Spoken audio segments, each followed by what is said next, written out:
Salamith Bacon my Barracuda, I am Imam ICy. They call me Imam ICy because I give you the cold, hard truth about the wonderful religion of Al-Islam.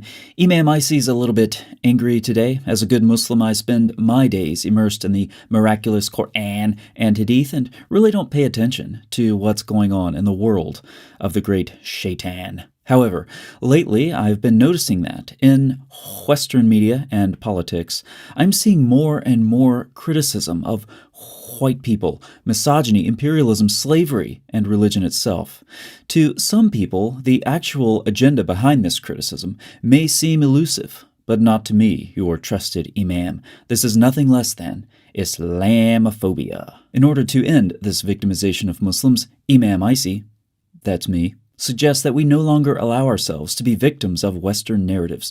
We should reclaim al-Islam by reclaiming whiteness, reclaiming Islamic feminism, and reclaiming imperialism. First, when people ask about the color of our Prophet Muhammad, Yodelehu with salad, we should proudly respond that he was white. For example, our most trusted sources talk about the whiteness of his complexion, the whiteness of his cheeks, the whiteness of his armpits, and the whiteness of his belly. He also encouraged his followers to wear white, like this. All of this must have created quite a contrast with the black slaves owned by the holy white prophet of Al-Islam. Second, after reclaiming whiteness, we need to reclaim feminism, Al-Islam style. Obviously, we can start by acknowledging these cold, hard facts. According to the best example for mankind, the white prophet Muhammad, Yodelehu with salad, women, dogs, and donkeys will cancel a man's prayer, which is why women need to stay out of the way.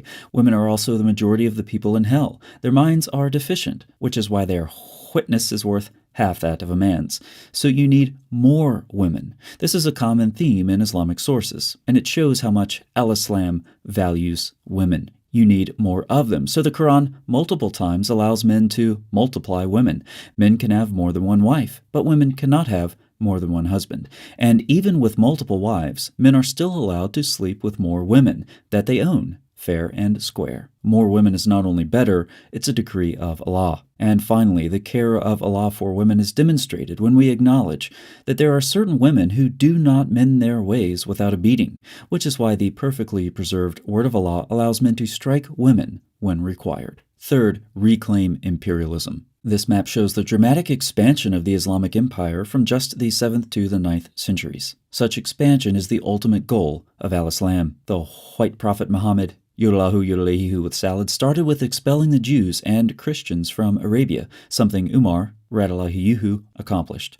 And when such a thing happens, that land becomes forever the property of Allah. This is how Islamic imperialism got started. And as you've already noticed, Al-Islam swept across North Africa, where Muslims have subjugated approximately 11 to 14 million Africans into slavery, because, of course, blackness is associated with slavery in the Islamic sources. We Muslims have been so good at slavery that the holiest city in Al-Islam was a slave capital, and even today, abolition in Muslim lands remains an illusion. A look at Islamic history shows that we put black people in their place, along with women. So remember to stand strong and reclaim Al-Islam by reclaiming whiteness, reclaiming feminism, Islam style, and reclaiming imperialism. So when you hear Westerners obsessed with criticism of white people, misogyny, imperialism, and slavery, now you know they're actually Islamophobes criticizing our religion, and now you know what to do. Reclaiming Al-Islam is how we reclaim the world